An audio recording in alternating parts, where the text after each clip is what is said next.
welcome back to Effort Over Everything podcast. I'm your host, Jason Khalipa. On today's episode, we have Mr. Chris Hinshaw on the show. Now, I have talked to Chris so many times on this podcast, but today's episode is special. It's special because I hit him up. I'm like, listen, Chris, I love you. Been a longtime coach of mine, longtime friend. I have a question. Should power athletes, explosive athletes, be working longer, slow distance training, and what are the benefits? And so we talked today about, does doing cardio interfere with your lifts? Does lifting interfere with your cardio? And what the benefits are if you're more of an explosive, fast twitch muscle fiber athlete to then incorporate this longer slow distance training to work those muscle fibers so that when lactic acid does build up, you could flush it out quicker. I'm always impressed with the knowledge that Chris has. Not only has he been a professional triathlete, a phenomenal coach, but he's on the road regularly, really seeing athletes firsthand on a regular basis, and he's new on all the up and coming information. He deals with CrossFit athletes from today. He was also my coach from, almost 10 years ago.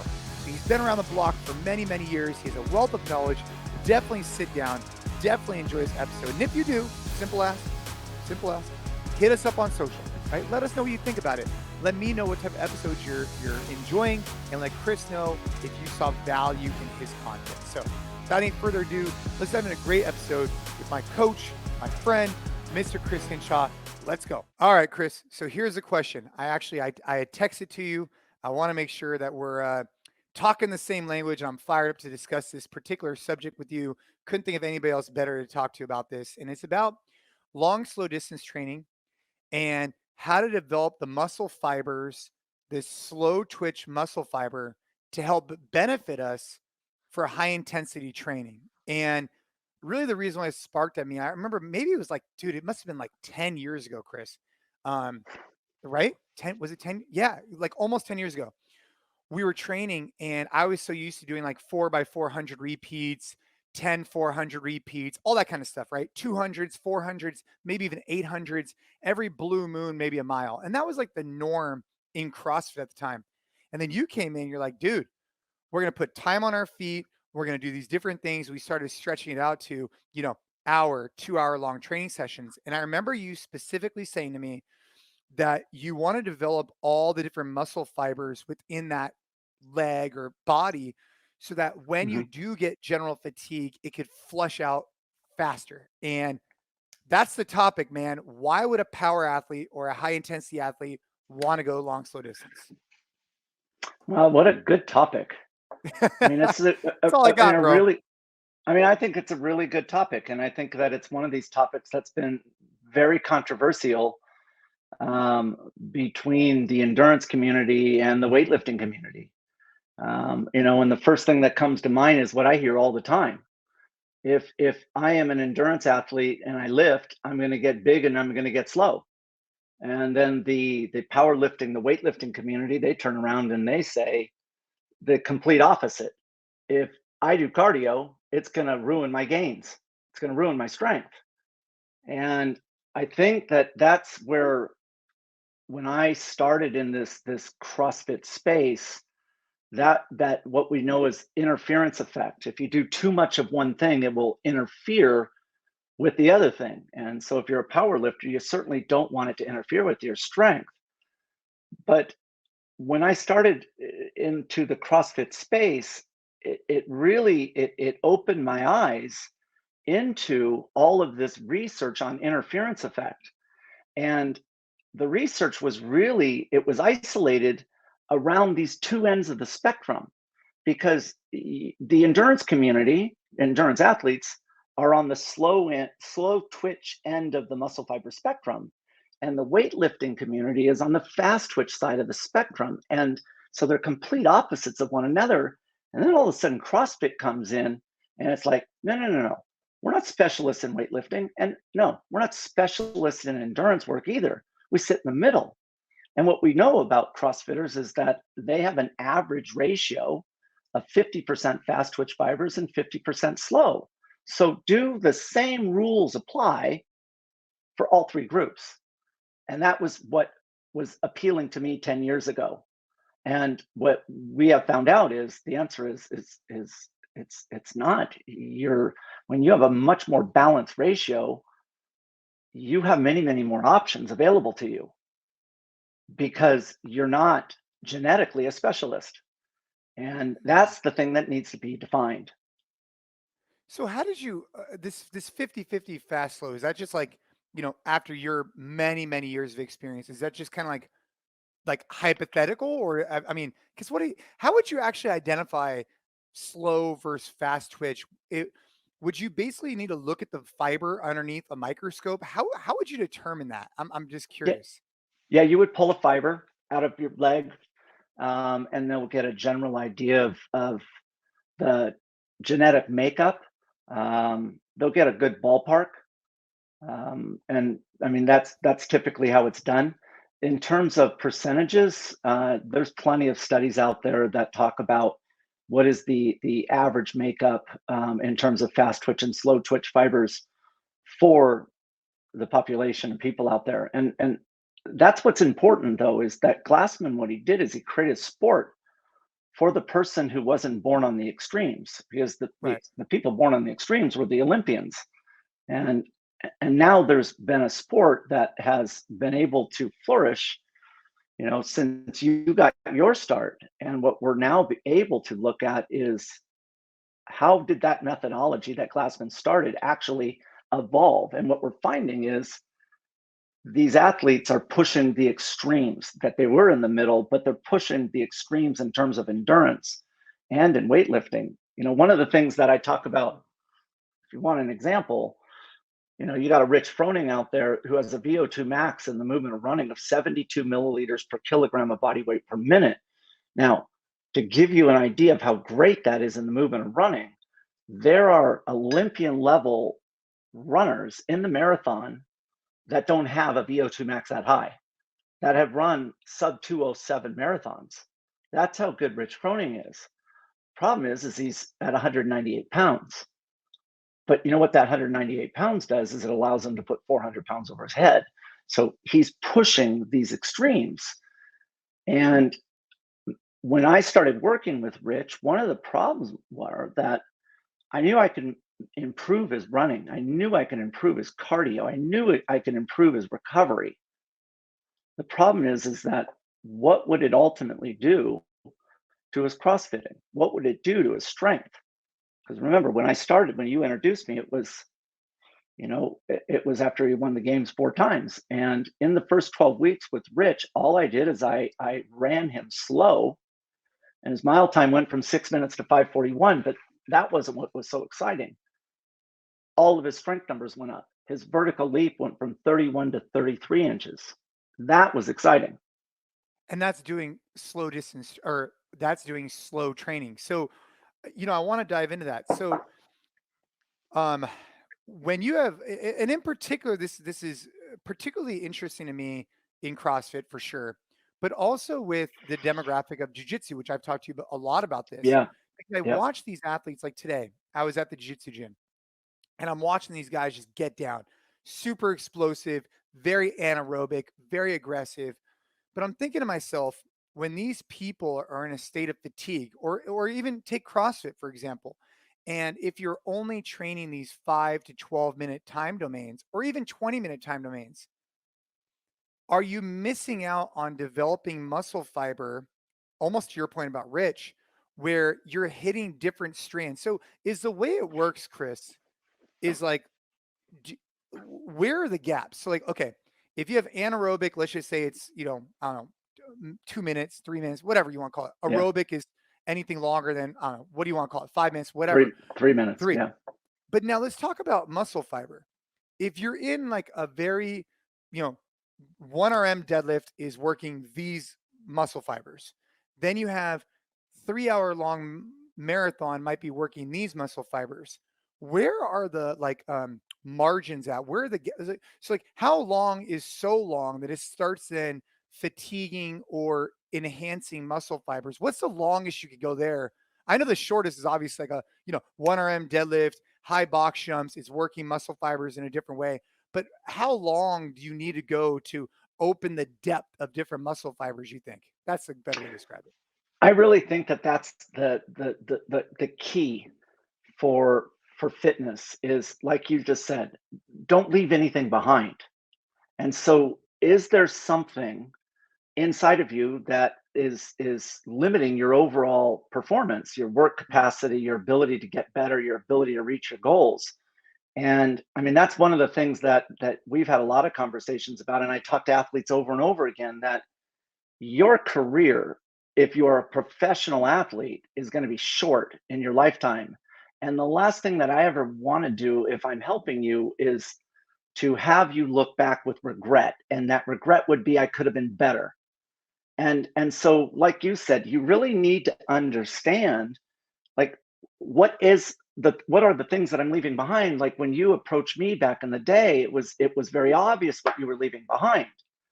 And so, to answer your question, what's really great about the human body is that it's logical, meaning if you put a stimulus on it with good nutrition and recovery, you can create an adaptation. And so that's why being a coach, it's kind of straightforward, with the exception, what is the stimulus that we need?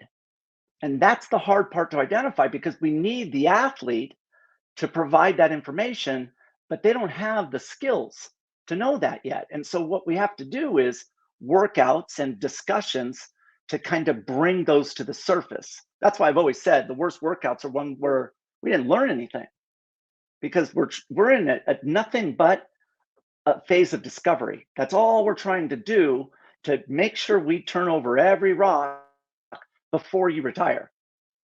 Because that, under those rocks, that's where the regret is. I could have been better. And so when we look at intensities, we look at 3 intensities. We break it down as easy, moderate, and fast, or hard. And why? Why 3? Well, because we have 3 core energy systems, that phosphagen system, anaerobic, and aerobic. So your phosphagen system, it's a energy system that delivers incredible energy. It's 10 seconds, burns clean. But like I said, it just doesn't last long. This energy system is what lifters use for their 1 rep lift.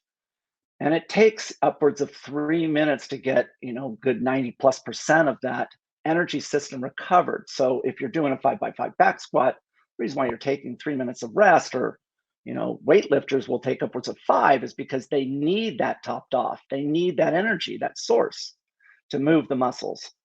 The second one is your anaerobic, which lasts, like you said, it could be 60 to 75 seconds. The problem is that it doesn't deliver as much energy as that phosphagen system, and it doesn't burn clean. So what I mean by that is that there are fatigue-causing metabolites that, by using that system, enter the muscle and ultimately will enter the bloodstream. And that's what we know as lactic acid. And lactic acid is 2 pieces, the lactate and the acidity. And if you don't get rid of that acidity, then what's going to happen is it will build up, and eventually that acidity will interfere with the muscle's ability to function. So if you don't slow down and get rid of it, then the body will shut you down. And that's what happens when you see people hinging in a workout and not actually moving, is that they didn't pay attention to that accumulation of acidity in the muscles. And then we have the third, which is your aerobic system, and that's your oxygen. And your aerobic system will take that oxygen and either convert a carbohydrate or a fat into fuel. Some cases it will do a protein, but that system will work upwards of 2 hours. So those are your 3 metabolic pathways. Those are the energy systems that are used to move your muscle, and they correlate with the 3 muscle fiber groups that you have too. So the top end is our fast twitch 2B. Those are the fastest of the fast. The problem with those fibers is they can't endure. They get their energy actually from that phosphagen system and the anaerobic system. So just where they get their energy from, they don't last long. But you use them in a 1 rep lift or a maximal effort sprint. The second fiber is your 2A fibers, these intermediate fibers or hybrid fibers, and they call them that because of where they get their energy from. They get it anaerobically and they get it aerobically. And these fibers are the ones that improve your maximum sustainable pace. You can make these fibers more aerobic, giving you an improvement in your maximum sustainable pace. So that to me is really fascinating. And these fibers are where the core of opportunity sits for most athletes. And then the third is your aerobic system. Your slow twitch fibers, and they get their energy aerobically from the oxygen. So what's interesting is they all fit together. But the question is now these three intensities. And this is where it gets really fascinating because one of those three intensities is preventing you from getting better. And that's how simple it is. And the question is which one is it? And how do you define it? So in defining it real quick, No, yeah, if I pick you up, this is really helpful for sure. One of those so three areas you're probably neglecting potentially. yep. And so the question is how do you define those three areas? First of all, if I pick you up and I say we're going to start walking, well, you're now moving out into an intensity spectrum, right? It's walking is harder than sitting. If I Right. keep pushing you and we go faster and faster, we're eventually going to get to this easy pace. And what's interesting about this easy intensity, um, the muscle fiber recruitment to allow you to perform at this easy intensity, it's 100% slow twitch, 0% fast twitch 2A, and 0 fast twitch 2B. So why would you train at this easy? Well, these slow twitch fibers, those are the fibers that allow you to recover. So if you are in a workout and you're getting tired, then whatever that movement is, you're probably limited because your aerobic fibers haven't been fully adapted. They're passive. If you don't train it, it's not available. So the people listening, take any movement that you would want to do. You could take a push up. What is preventing you in the movement of a push up of getting more reps? Like, say, Jay, you wanted to do 10 more reps than you currently can. What's preventing you from doing more? And is it that you just get tired? Yeah, it's Is probably it just your muscle fatigue? muscle fatigue, muscle stamina, right? I mean, because Right. Stamina. yeah, Yes, exactly. That's what I'm talking about. Is that it is your slow twitch, the fibers that can allow you to go long amounts of time, and they don't actually accumulate fatigue. They burn clean. The problem with slow twitch fibers is there's no power.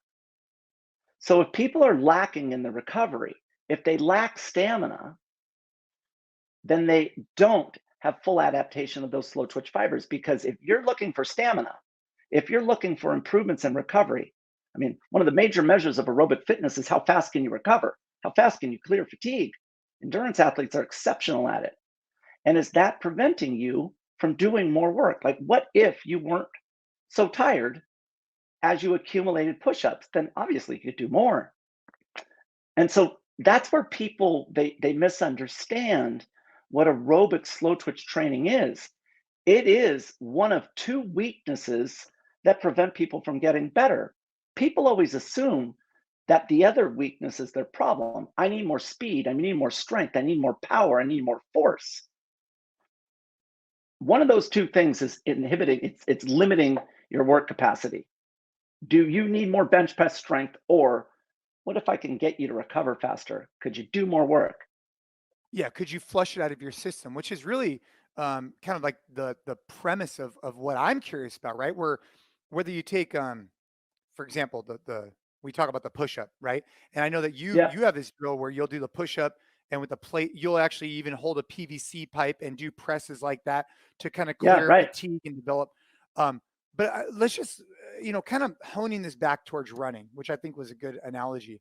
You, if you're sedentary and then you start walking, that's a step in the slow distance training, and then you That's can kind of correct. work these thresholds, right?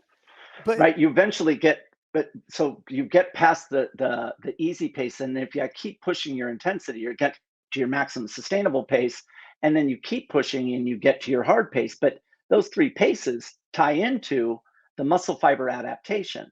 So when you get to that moderate pace, you're now 100% adapting those fast twitch 2A intermediate fibers.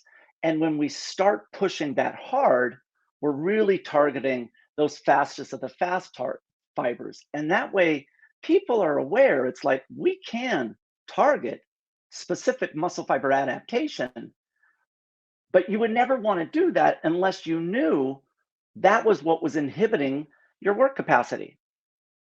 now let's just say, for example, you have an athlete Um, and they are consistently training in a specific modality. And again, CrossFit's kind of tough because by design, you're training across many modalities. So I think let's just take like a basketball player, right? Yeah. Um, Yeah. uh, and or you know what? I'm going to use the jiu-jitsu player just 'cause I'm very interested Yeah. in this Let's do that. Yeah. selfishly. You take these guys and they're explosive athletes. They typically train, you know, 3 to 10 minute, sessions, then take, a couple minutes off, boom, back in it. And it's very aggressive with some Hmm. stalling and, some movement. When you talk about trying to get someone like that, who you would put more on this spectrum of, let's just say the spectrum goes from, you know, slow twitch, whatever, to fast twitch, they're probably Right. more on this spectrum over here, right? Agreed. Yep. Agreed. But not so much over here that they ever go for 1 RMs. So a lot of these guys, they rarely, if ever, lift weights. So I mean, well, they lift weights, but they don't go for 1 RMs or 5 RMs or something like that. So they kind of fall in like this to the right category, but not quite, max, phosphagen, like not there. Right. So where would you say they get more bang for the buck? Spending some time over here. I guess what would be the recommendation for a cohort that typically trains in this, or name the sport, right? Basketball typically trains here. Baseball typically trains here, whatever. How do you evaluate Yep. that? Yeah. So if I was just looking at jujitsu, I mean, and you're going to have both types of athletes. We've seen it where, the Brock Lesnar comes in and he is explosive. He is fast twitch dominant. And Conor McGregor is the same way.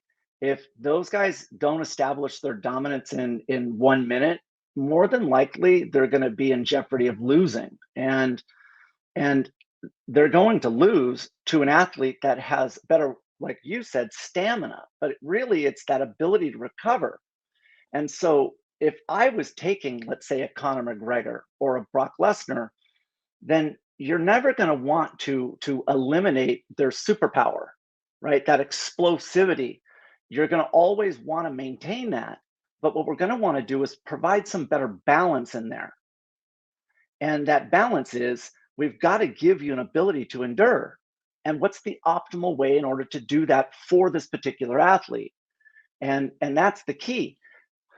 What you have to understand is, how do these slow twitch fibers work? Like, you know what? The reason why I was able to beat you in the beginning all the time on the track, the reason why is because you trained very short time domains at very high intensities. And as a result of that stimulus, you got fast and strong. But me, I did the opposite, right? I was doing long distance work because of my genetics. I mean, I really, really do well in long time domains. And so if you and I go for a run, and that speed for you in our workouts was really actually slow. The only reason why it got difficult for you is I made you do a lot of time. And if I push you long enough, you get tired. And Right. that, you have to understand how the body and why that happens. Because a lot of people talk about zone 2 training these days. And there's a huge misunderstanding on that. It's in the mistakes that are being made. I know the intentions are good, but in many cases, they're not creating the adaptation. They're actually making that athlete work at zone 2 and teaching them to go slow. So let's say you and I do a zone 2 workout, and let's just say that it's at the same intensity, zone 2, which we would call this easy pace. And we start out and we're running. Your brain is responsible for recruiting your muscle fibers based upon the amount of force, the intensity. So it matches your speed, gives you just enough slow twitch fibers to match that speed. Well, the same thing, my brain's doing that too. So you and I are running, and let's say we're doing it at the zone 2. Well, let's say that we're out there running, and that zone 2 in the beginning is a 9-minute mile. Well, you and I are going to run for an hour. Ultimately, we would love to be able to hold that 9-minute mile for an hour. But what's going to happen to you, because you're a fast twitch dominant athlete, is that initial slow twitch fiber will fatigue and fail. The brain will shut it off. and it will recruit a new slow twitch fiber grouping of them, motor units, and they now will do the work while all the other of your fibers are resting. They're recovering. Those fibers that are now working will fatigue and fail, brain shuts them off, and it recruits new ones. And now those original ones are resting. You'll eventually work your way back around to your original recruited motor units. And if you've never done enough volume to force those original recruited slow twitch fibers to go back in the game, your only option is recruit fast twitch fibers. And that's what will happen to you. Now, me, because of my training and my genetics, I will not get back to my original recruited motor units as soon as you do. As a matter of fact, it will probably take me double the time. And that will allow mine to recover. Plus, I've done enough stamina training, well, they'll have recovered and they could go back in the game and we could just keep circling for what, 9 hours? So That was what an you have to think, interesting analogy. Yeah. Okay. so Yeah. so I'm so clear on that. what you need to think about then is, what if you're doing zone 2, when you come around to those original recruited slow twitch fibers and they haven't recovered because you never did enough volume to overload those slow twitch fibers. Now you have fast twitch fibers coming in. And you know what's going to happen when you recruit fast twitch? Fatigue. Fatigue will enter the muscles that you're using. You're now going to increase your breathing rate because you need more oxygen to get to those muscles. And as a result, your heart rate's going to climb. So if you want to stay in zone 2, you've got to slow down to maintain that same heart rate. So if you're doing zone 2 training, you're going to start out at a fast speed. And then as your fatigue builds, you're going to end up going slower and slower and slower. And that's the problem. When we train, we're training the energy, right? The heart rate, the metabolic pathways. But what we're doing is we're using that energy to move our muscles. Don't train your muscles to hurt bad and go slow.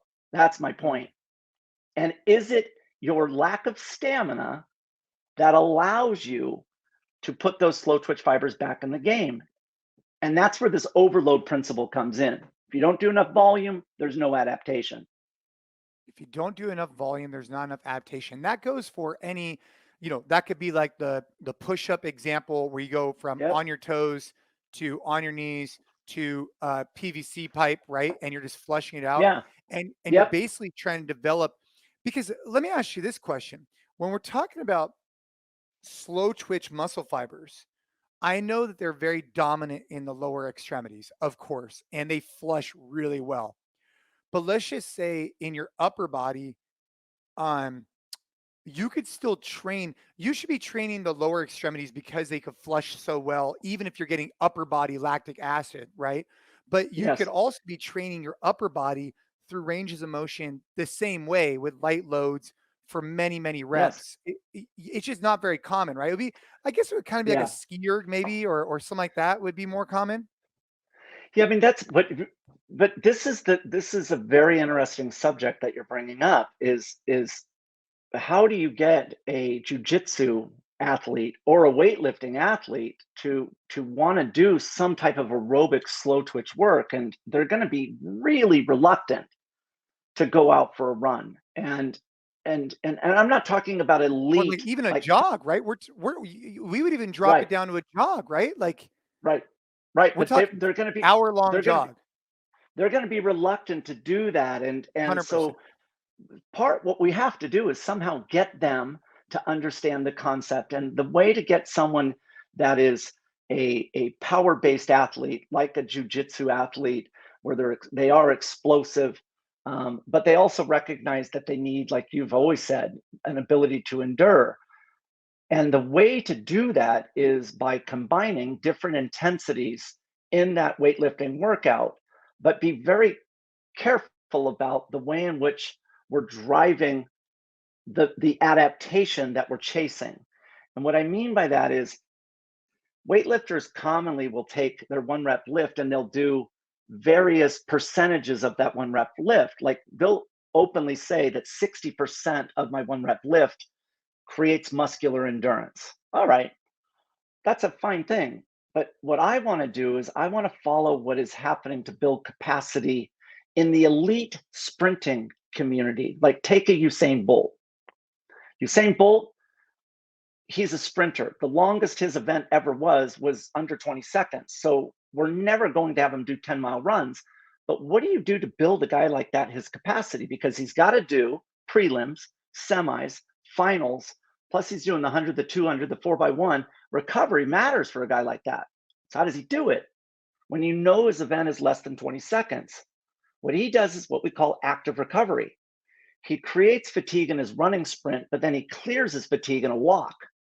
Same movement pattern, same muscle group, but the intent changes because when he does his sprint, immediately within those muscle fibers that are moving, he is producing a tremendous amount of lactic acid. Now, a lot of people will say, well, how fast can you make lactic acid? Well, there's a lot of studies in gymnastics. The pommel horse routine is a 25 to 30 second routine, upwards now of 40, 45. But in that 30 seconds, it's all upper body mechanics. They will get measurable blood lactate when they pull blood out of the big toe, right? It's blood lactate in that 30-second time period. So it happens fast. That's in the blood. So imagine if you do a 100-meter sprint running, how much lactate is in the legs? A lot. And the way that Usain Bolt would clear it is he walks. And instead of sitting in a chair, most weightlifters, what do they do for the recovery? Nothing. Yeah. And if that's their stimulus, they get good at nothing. You got to find a way to actively clear it so that when you get a chance of doing nothing, it actually can clear at a faster rate. Remember, that's what we're trying to do. We're trying to reduce the accumulation of that lactic acid while doing that sprint. That's what we're trying to do. So a recommendation to kind of hit these, first off, it's building awareness on what type of athlete you are, what type of muscle fibers you probably have a more tendency to work towards. And CrossFitters, I think in general, I think if you looked at CrossFitters, you'd probably say that most people, most of the time, are a little bit more on this fast twitch. You know, they're not so much like slow distance. Although now, the CrossFit Games competitors now spend a lot of time in those arenas because they know that it's going to come up. But for most people who go into a gym and hit their workouts, they're not really doing that type of threshold training of like, you know, like I've been doing a lot of rucking lately. So I'm spending 2-3 hours on my feet with the ruck, which has been really helpful. And so I guess the recommendation would be have that awareness. And then if you want to start hitting multiple different energy systems at the same time, to your point, where it would be like what the type of track workouts we would do is like, 200-meter run, walk for, 600, and do repeats. So you're hitting these kind of different muscle fibers. Is that would be the recommendation if you didn't have too much time? Yeah. So it depends on what athlete we're talking about, but if it's just the general fitness enthusiast versus a sports specialist, we would look at it differently. But you're right. The first thing that you would want to understand is that what is preventing you from reaching your goals, or doing more work. And in every movement, it's unique. That answer is different. But what you have to recognize is that your weakness in every movement is one of two things. And this is how simple it is. Do you need more speed in that movement? Do you need more strength? Do you need more power output? Or is it a movement where you just get fatigued? Based upon your ability, is that a movement where that stamina, I'm just tired. I could no longer do any more. And I feel like that's my limitation. And so one of them, we either do strength-based training, we do high-intensity sprint work, high-intensity interval work, or we slow it way down and we focus on that movement, but at a lower intensity. And I think that the best way, without question, in movement to practice this is to look at the movement and create one that's a running similar to a running sprint, meaning a high intensity, produce fatigue. And then we're going to mimic that same movement, but the intent changes to clear the fatigue. Kind of like what you said. We're going to do high intensity push-ups for a small amount of time. Think about Usain Bolt. It takes 10 seconds for him to accumulate fatigue. After that, flip over on your back and do a nice slow floor press with the PVC pipe. and your focus is to try and clear fatigue. You do that for the remainder of that minute 5 times through. That will be a total of 5 minutes of work, 10 seconds hard, 50 of recovery. But what you've done is 5 minutes of unbroken push-ups, and that's how you build stamina. We're going to build your stamina through the recovery side of the equation. And what's your next workout? Increase the load. Instead of using a PVC pipe, increase the load on the recovery. Maybe move a 5-pound plate up and down. And what you're going to continuously do is make the next workout more challenging, not on the intensity, but on the recovery, because that's what you think is your weakness. Right. We Right. chase the adaptation we want.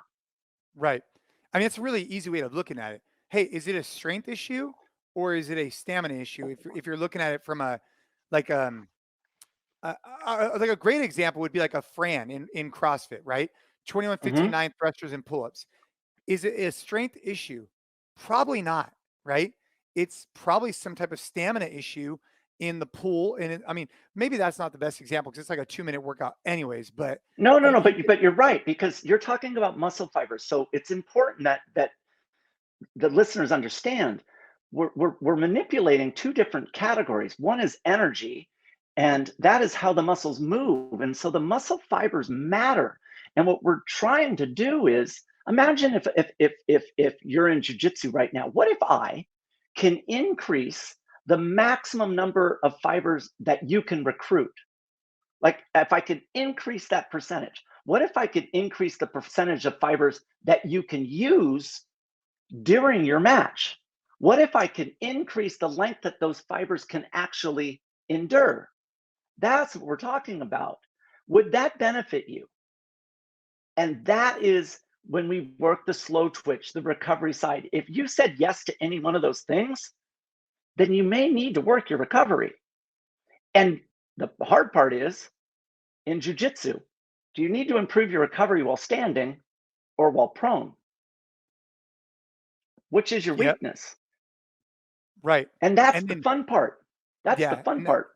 and that's where it gets fun too. And this is why I love talking sports, athletics, training, because you bring up a really good point, by the way. So I know that Gabe from our team, he thinks I talk about jujitsu all the time, and I do. But I love it. I love my background in CrossFit. I love everything that we're doing with strength and conditioning. I love everything we're doing, and I train harder than maybe not harder than ever, but I train very hard right now in our gyms. Yeah, I've been getting after it, but I love love it. jujitsu too. And what's interesting about it is that most people, most of the time, they'll hit a hard roll, and then they'll go, and myself included, I'm raising my hand, just basically just go sit in the corner and wait until it's their turn again, which is probably a couple minutes later. But Yep. I wonder, and it's just like sparking my mind, is if it was an obligation for the whole team. You do your 3-minute, 5-minute, 10-minute, whatever round, and then you do 3 minutes of just like pummeling drills and like very casual. They call it flow rolling, right? This is very common, by the Yeah. way, flow rolling. But it's normally happens before you train. So you're flow rolling, you're working technique. It's very casual, right? Very low key. Yeah. Right. But I wonder what would happen is if you go crazy, go at it, go at it, go at it, and then you just kind of flow. I just, So it's let's talk interesting. that through. Let's Yeah. talk that through. So how hard is it when you're doing those, like in the creation of that fatigue, right? That fatigue, it doesn't just skyrocket, it's a gradual building, and it progressively gets worse and worse and worse, right? Until the end. Yeah. Is I that mean, how it okay? for the most Is part, that how it is? it's pretty aggressive, right? So like, you'll kind of start I'd say like, especially if you're standing and wrestling, you get really fatigued really fast. But yeah, I mean, it's like a progressive exhaustion over the span of 5 to 8 minutes, especially it does depend how good you are too and who your opponent is. But yeah, it's a progressive thing. which is It starts to add up. which is a great thing, because when you are progressing like that, ultimately that level of fatigue is forcing the muscles to shut down so that you slow down or are forced to stop. And by gradually accumulating that fatigue, what you're training is the brain not to kick in and shut down those muscle fibers, that you're creating an environment where the brain keeps those muscle fibers turned on under higher and higher doses of fatigue. And that's what we call tolerance. And that's what it's doing. The problem is that you finish that really gnarly session and then you stop. So you build, build, build, build, build, build, build, build, build. It has this incredible dose of fatigue. You're really forcing the muscles to stay turned on, but the fatigue is just coming in and forcing you to want to quit. And eventually you stop. Why not work the backside of the bell-shaped curve and just call it recovery? You just put all this effort to create this incredible dosing, and then you stopped. Why?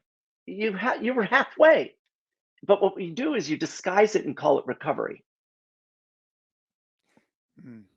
Yeah, this is super interesting to me because I know for especially for people listening who do jiu-jitsu, they could see the benefit of what you're saying, right? So you go at it, then you come down and you do like I was saying, some light rolling, light, very light, and then boom, 3 minutes later or 1 minute later or whatever the next round is, you peak back up again. It's like this Yeah, you know what I mean? It would be like basically the same intervals you would do on a track.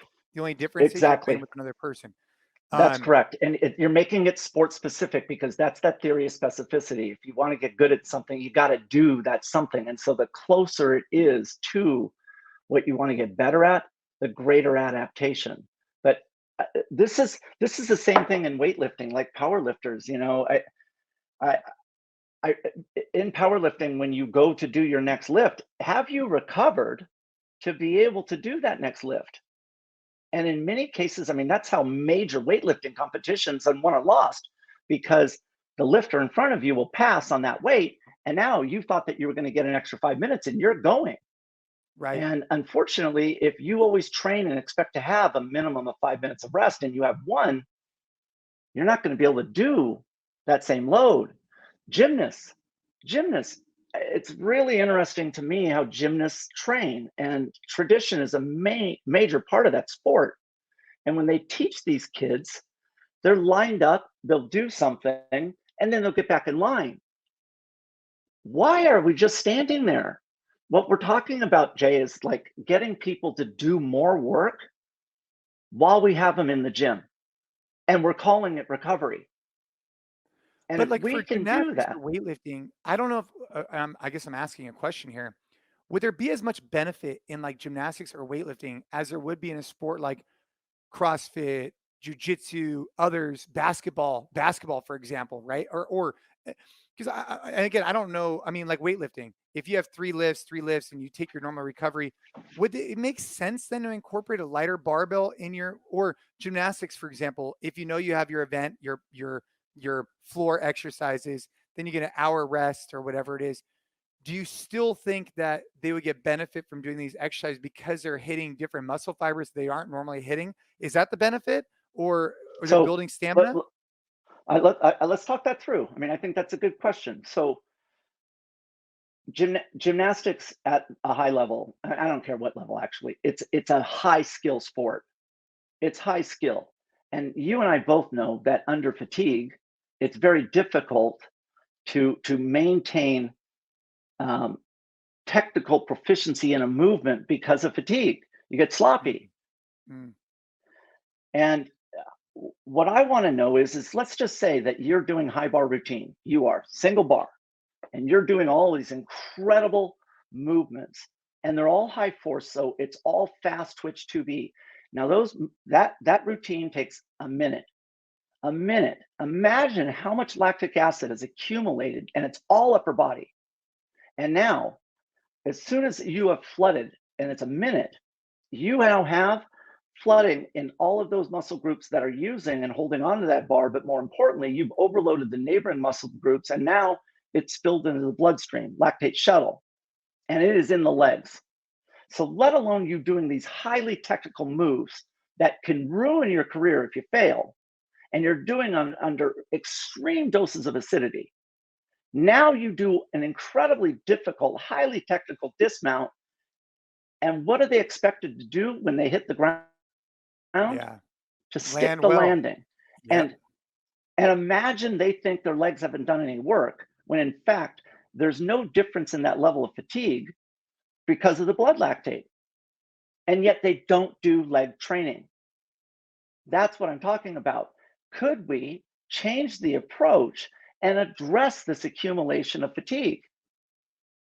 And I guarantee in every single movement that they do in a gymnastic competition, their bloodstream is flooded with lactic acid. They are way above their lactate threshold. And I would argue that lactate threshold, that lactate is above lactate threshold in their last two events, meaning their recovery is so bad because they don't practice, they don't train it, that lactate accumulation stays above threshold for their entire last two events.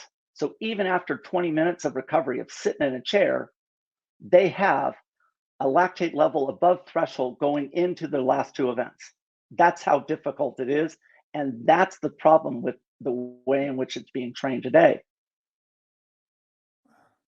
Dude, That's I really like it's really cool, right? Because with more technology, yes, you could study the muscle fibers and all that kind of stuff, but there's just more access to information. When I right. first got into CrossFit 15 years ago, I would have to go fly out to go meet different coaches. I'd have to whatever. Now there's so many beautiful resources where, not to mention obviously if we had ones locally, but the point I'm trying to make is that now we could have open dialogues like this, and it could maybe spark interest in really trying to level up the coaching playing field and these athletes just trying to enhance. And the conversations we're having today, they're not like they're they seem to make sense when you're having them, at least to me. Yeah. But if you were But just that's what it in the should. sport, yeah, but if you were just in the sport, you wouldn't think to think that way because it's not the way it's been done. And I think CrossFit's done a good job over the years of trying to evolve. I mean, Yeah. no one ever talked about recovery. No one ever talked about nutrition. No one ever talked about any of that stuff. And now it's evolving. I think other sports are catching up as well. So it's exciting times, Yep. man. I think you're right. I mean, you have to applaud CrossFit for being receptive, because they're not saying CrossFit that they are the know-it-alls and they have all of that information. I mean, remember when they announced the Triple Three event, and I went public in 2014, and I said, you know what, anybody can fake a mile for time, and they did not like that, because what it was showing was it's like, now you're going to run 3 miles and it's going to expose some weaknesses. And I mean, that's what we saw from Froning, right? He walked because he could fake a mile, but you take someone long, it will expose the fact that they don't have a good aerobic slow twitch recovery system. And that's what his weakness was. And then what did CrossFit do 2 years later? They recognized that what I was doing was changing the sport. And instead of like going against, they said, let's partner and let's figure out a better way to create what we're overall, all of us are trying to do. And that is to create a fitter recreational athlete. And That's I it. applaud them for that. I really do. Because let's face it, I don't know if we've ever talked about it, but the heat that you took back then, it must have been big. Like, why are you doing 20 miles 3 weeks before the games? Oh man. Hey, making it happen. By the way, I got a funny story to kind of close out on because I could talk to you for hours and hours. I was driving from Northern California to Southern California for a charity event for NIGU, which is a organization we support for pediatric cancer. And I get there and Mhm. they're riding echo bikes for 24 hours. Okay. Max calorie echo bike. And I couldn't stay the whole time because it was my wife and Wow. I anniversary, but I wanted to get in 1,000 calories. Okay. So I get there and the only thing I'd really had to eat all day was like an In and Out, like just the patties from In and Out burger. I just drove 7 hours and I'm like, I'm fired up. Right. So I get on there, I go for 30 minutes, max calories. I hit like, pretty good amount. I think it was like 460 or something like that, 470. But I wanted to finish my 1,000 calories. That was my goal. So I'm Yeah. recovering. I'm Jeez, feeling good, dude. I was holding a good that's pace. Like, bro, I impressive. was feeling great. I was at 300 RPMs to 315 the whole I time for mean, 30 watts, minutes. watts, Watts, watts. yeah. Felt Yeah. good. Like, dude, I was feeling good. So I get off. I didn't really have much to eat or drink or anything, just some water. I'm like, all right, I'm ready to finish my next 500 calories or whatever it was to go home. And dude, I get on this bike probably 10 minutes in, and I just feel my energy just go from like good to terrible. And my legs dude, the lactic acid was just burning. And I was like, wow, what is happening here? And it brought me back to the marathon row that I did years and years ago with you, and all about carbohydrates. And so I hadn't had any carbohydrates. So, anyways, this guy gives me this like Bang energy drink. I eat Oh like two God. muffins, and bro, but I instantly felt those carbs just kick in. Oh my gosh. The Bang energy drink really put me over the top. I felt like I was going I- to run through a wall. But anyways, I finished my 500 calories. But I was just thinking of you and carbohydrates, and just dude, I felt like such shit. And then boom, the carbs got into my bloodstream, and I feel like $1,000,000. So had a couple M&Ms too. you know, I love that, because I always tell people, you better have a backup plan, because when the wheels fall off, you're not going to eat a sweet potato. Like, what are you going to do? And I never want to introduce it, but I'm like, when they ask, what would you recommend? I'm like, I honestly, if it was right before a competition, it would be a defizz Coca-Cola. That's what I would do. And it is a universal, I don't care how bad you're feeling. If you drank 8 to 12 ounces of a defizz Coke 30 minutes before, you're going to feel like lightning. Dude, I didn't have a defizz cola, but I don't know what the hell was in this Bang. Definitely some sugar. Yeah, for And sure. but bro, it got me. And then the M&Ms. But between the Bang and the M&Ms, I was feeling good. Yeah. Anyways, it No, just it you know, for anybody listening, Hinshaw and I have been on podcasts so many times on this show, and he shared a story a while ago. He shared a lot of good stories actually, but one time he was in Brazil, and his bodyguard basically went and got him some liters of Coke in the middle of one of his triathlons. And so go back to some of those older episodes because Chris has that some was a amazing great time. stories, dude. I know. Could you And, imagine being in first place and you got a motorcycle escort and you realize like you're inside out and you got 20 miles to go? And I'm like, dude, can you just go to the local 7-Eleven? Of course, they don't have those there in Rio, but can you get me a 2-liter Coke? And you know what? That 2 liters, that it's so funny because he had it in his pack on his bike, and I just continued to drain that thing through the rest of it. I mean, oh man, what a life changer. dude, the 2 liter I had a Coke. guy, we did a 60-hour adventure race, and it was getting late, and he fully cramped. And what fully cramped meaning all of his muscles were cramping, and he was laying in the mud, and he's like, I don't know what we're gonna do. And the team captain, he was freaking out. He's like, we gotta call in paramedics. I'm like, he's fine. And I had a secret stash in my pack. It was 2 liters of defizz Coke, but it was just for me.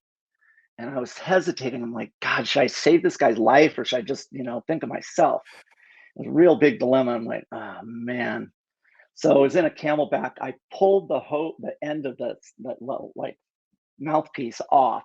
I took the Yeah, hose, and this guy couldn't even move. And I took the hose and I stuck it down his throat, and then I squeezed it like a bagpipe, and I drained this into his stomach. And he's like fighting me the whole time. I'm not kidding. 5 minutes later, this dude was good to go. We went another like 8 hours. Yeah. dude. Hey, I'm glad you made the right decision there. Oh man. Well, all Chris, these bro, all these dilemmas. dude, I could talk to you about this kind of stuff all day. Obviously, we got to do another episode, but I want to be respectful of your time. Today's episode was all about, Thanks, Jay. slow twitch, fast twitch. I think we dove into a bunch of different stuff. Always love chatting with you. So you're heading out to the CrossFit Games here pretty soon. I'm not quite sure when this episode is going to air, but you'll be heading out there. I am. I'm really excited about actually this year, and the changes that are happening within the sport, and I'm excited about like this round coming now well past COVID. Um, CrossFit Games has always been an event where there is a huge amount of hype and enthusiasm, not only but before but after, and I think that the women's field is going to be really, really exciting, and maybe not so much because of Tia, but she's proving now and redefining fitness for women that is extraordinary, and that you can't miss. But I'm talking about who's going to get second, who's going to get third, because there is so much talent on the women's side. I don't recall talent at this level ever. Wow. And that's going to be exciting for me. I for the first time, I really am excited about watching, because I don't know who is going to fill those second, third, fourth, fifth spots. I really Good. don't. Well, Yeah, hey, after it's done, we'll have to chat about it. But our goal, and especially like with this podcast, it's just to share information. You have so much information and so much insight, and I really appreciate your time. same. Look, we'll make sure to link in the podcast all everything that Chris is doing with aerobic capacity, all the stuff that he's been doing with CrossFit, teaching seminars. Um, but Chris, I really appreciate you, bro. I hope you have a great day and looking forward to chatting again soon. Thanks, Jay.